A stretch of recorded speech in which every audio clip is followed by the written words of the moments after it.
Ninja! Ninja! Ah bah citrouille. Soit on meurt en héros, soit on vit assez longtemps pour se voir endosser la peau du méchant. Pour ce genre de choses, il existe des hommes comme moi. Il t'arrive de saigner. Vous pouvez respirer, vous pouvez cligner des yeux, vous pouvez pleurer. Ah! M'a ramené le conduit, celle-là. Maintenant que j'ai votre attention, Accroche-toi, petit. Salut à tous, c'est Fab et Degarmat sur ma chaîne et on continue sur les productions asiatiques. Et là, de la Corée, on va passer au Japon. Toujours sur Netflix aussi d'ailleurs, hein, si je suis dans l'ordre par rapport au visionnage de la chaîne. Donc là, House of Ninja. La vidéo sera faite en plusieurs parties déjà, donc le synopsis, de quoi parle cette série de 8 épisodes. Ce que j'ai aimé et moins aimé sans spoiler, avec une petite conclusion. L'opération Ninja. Du coup, ça se passe au Japon et on va suivre en fait une famille. Oui, je vais les appeler les ninjas par rapport à la série, mais ils aiment pas en gros se faire appeler comme ça, en gros les shinobi. Donc en fait, c'est une famille composée du père, de la mère, de la grand-mère et aussi de 3 enfants. Et en fait, toute cette famille ont une formation ninja, même s'ils aiment pas se faire appeler comme ça, vraiment pour eux ce sont des shinobi. Et c'est vrai que quand on s'y intéresse un petit peu, vraiment les personnages, enfin, plutôt les clans que je vais citer ont vraiment existé. C'est pas vraiment exploité, développé dans la série, mais c'est assez intéressant si vous voulez vous y mettre, franchement. Donc je reviens au synopsis. Donc cette famille de ninjas est retraitée parce que justement il y a 6 ans une mission s'est mal placée. En gros ils ont été et ils sont endeuillés, où ils ont perdu en gros l'aîné. Gaku est décédé durant une mission ninja et donc du coup ils sont en retraite, donc le père a même ouvert une brasserie, le fils, le deuxième fils, donc en gros lui, il est livreur, il livre, c'est ça, les distributeurs de canettes, tout ça. On va dire que la sœur, elle, est étudiante, est à la fac, et sinon, la femme, la mère, s'embête un petit peu, j'ai envie de dire. Elle a même des manques par rapport à ses années passées ninja. La grand-mère, elle, l'a retraitée. Et le petit, lui, est même pas au courant, en gros, que sa famille, parce que quand c'est arrivé, il n'avait que 2 ans, donc il est même pas au courant que, en gros, son père, sa mère, toute sa famille sont des ninjas, ont fait des missions ninja. Donc, en gros, paisible retraite. Et en fait, quand il travaillait, il y avait... il y avait un bureau de manager de ninja, donc qui gérait un petit peu les missions, c'est un petit peu et en plus il y a des airs, le Jim Gordon des ninjas, donc c'est lui en gros qui venait chercher les ninjas pour des missions un peu périlleuses, et il y avait même la société de nettoyeurs, si jamais ça se passait pas trop mal, mais bon, la plupart des ninjas avec l'art du ninja. Donc ils refont appel à eux, parce qu'apparemment un nouveau clan est de retour, le clan des Fuma. Et donc du coup, seuls les shinobi pourraient faire face à ce clan Fuma pour une menace, quelque chose qui menacerait le Japon, parce qu'en plus le Japon est en pleine élection présidentielle, donc les Fuma ne sont pas juste là pour foutre le bordel, c'est même un gros bordel où carrément le Japon, la nation, est menacée. Donc on va vivre tout ça, à la fois le retour de la famille shinobi face à la nouvelle menace, le retour des Fuma. Voilà un petit peu pour le synopsis. Du coup, qu'est-ce que j'ai aimé, qu'est-ce que j'ai moins aimé ? Et c'était chouette. Ah, ça craint. Ah, immonde. je t'aime plus que 3 fois 1000. J'ai envie de dire, enfin, une série ninja. Je sais pas, le ninja au niveau de la pop culture, même au niveau justement des productions asiatiques, il y en a tellement, notamment sur Netflix, mais on a parlé sur la chaîne. Mais enfin, quoi. Puis une bonne série de ninja, parce que le ninja peut vite dériver au nanar, mais là, non, une vraie série drama ninja, produit et aussi réalisé et joué par vraiment tout un entourage asiatique. Franchement, on y est très très bien. Alors oui, les chorégraphies sont excellentes. Moi, ce que j'adore aussi à la fois, il y a beaucoup de katana, tout type d'armes, mais quand ils sprintent vraiment de façon assez furtive, franchement, c'est très très bien, excellent.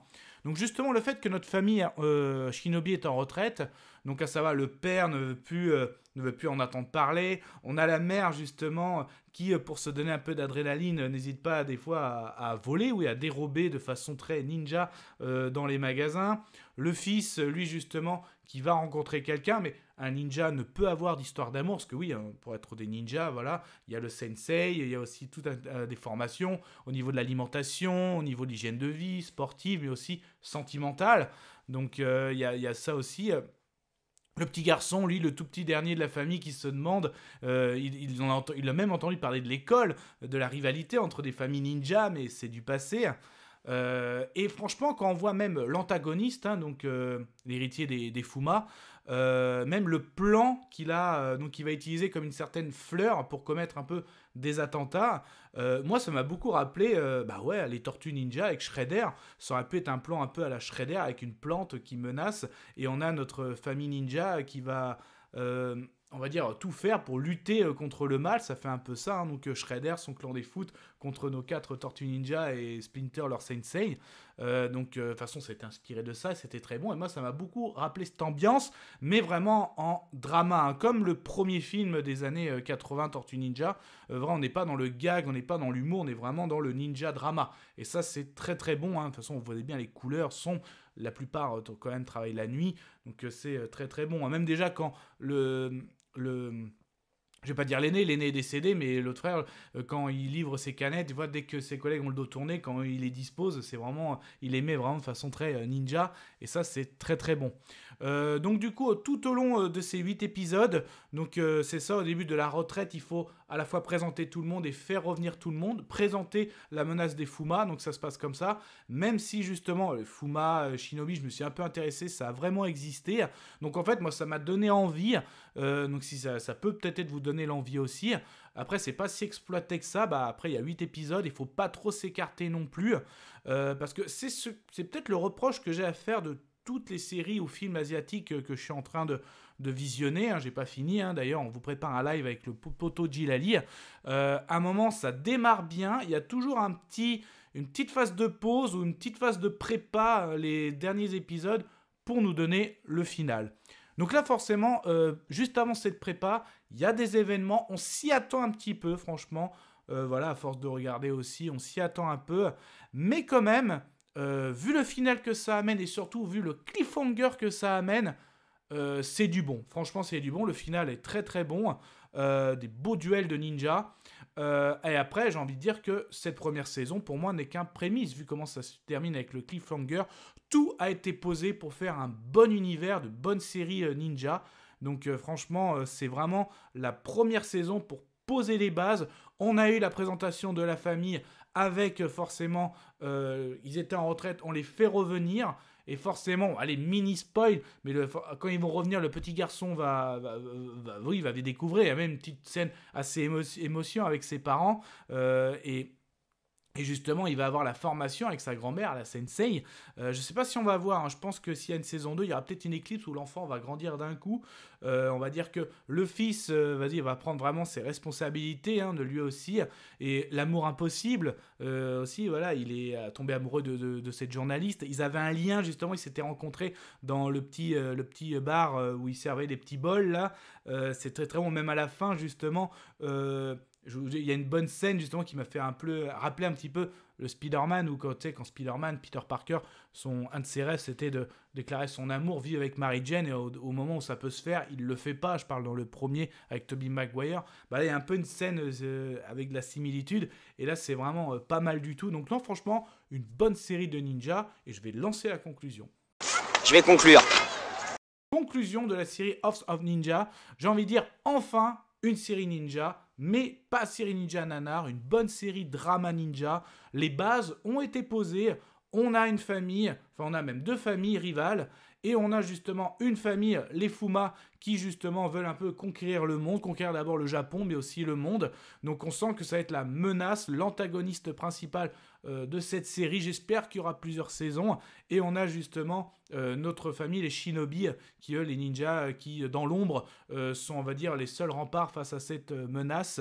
Et menace qui est bien fondée, bien faite, sans trop en dire. Les bases ont été posées, justement. Tous nos personnages, à savoir, je vais commencer le petit dernier qui est en formation, la sœur aussi, qui avait forcément aussi des envies, des ambitions, le frère qui doit prendre ses responsabilités et qui vit aussi un amour impossible, et le fameux couple aussi, le papa, la maman aussi très très bien, et la grand-mère sensei. Donc franchement, très très bon, toujours avec son petit humour aussi, la grand-mère. Il y a aussi le chat, à savoir, on voit le petit chat noir, bon, J'ai jamais trop fait le lien. Je me suis pas encore assez intéressé au niveau chat et ninja. Vous pouvez me le dire dans les commentaires. Et on a aussi la fameuse entreprise manager des ninjas avec le Gordon qui manie tout, l'équipe de nettoyeurs et aussi le geek informatique, j'ai envie de dire l'enquêteur. Donc franchement, c'est pas mal du tout. Et même les antagonistes aussi, très très bons. Il y a du bon doublage.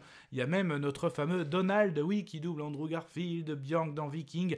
Il double aussi à l'intérieur, donc là. Et ça rend aussi son charme, ça c'est clair. Donc du coup, mon avis sonore, je vais dire que... Je suis content, je vomis. Et là, je suis. Mais ça, ce n'était super que mon content. avis. Faites votre propre avis. À vous de juger. Et puis n'hésitez pas à vous promener sur la chaîne. Donc il y a des playlists réservées. Je l'ai appelé AAA où il y a de l'action, de l'aventure et des arts martiaux. Tout ce qui est aussi, il y a du K-drama, donc tout ce qui est production coréenne. Après, il y a des franchises d'ici, Marvel, de la science-fiction, fantasy. En tout cas, prenez soin de vous, que ce soit devant les plateformes de streaming, tout type d'écran, DVD, Blu-ray, VOD. On n'oublie pas la toile de cinéma. Et du coup, est-ce que, franchement, tout ce qui est film ou série ninja, est-ce que vous m'en conseillez d'autres, vraiment du drama, ouais, pourquoi pas, et du nanar aussi. On pourrait échanger sur tout ce qui est autour lié du ninja, même si vous avez des choses et documentaires à me dire sur les ninjas, je suis preneur. Et puis on se retrouve très vite, Kenavo. Je vous souhaite une agréable soirée. Désolé pour le bordel. Au revoir.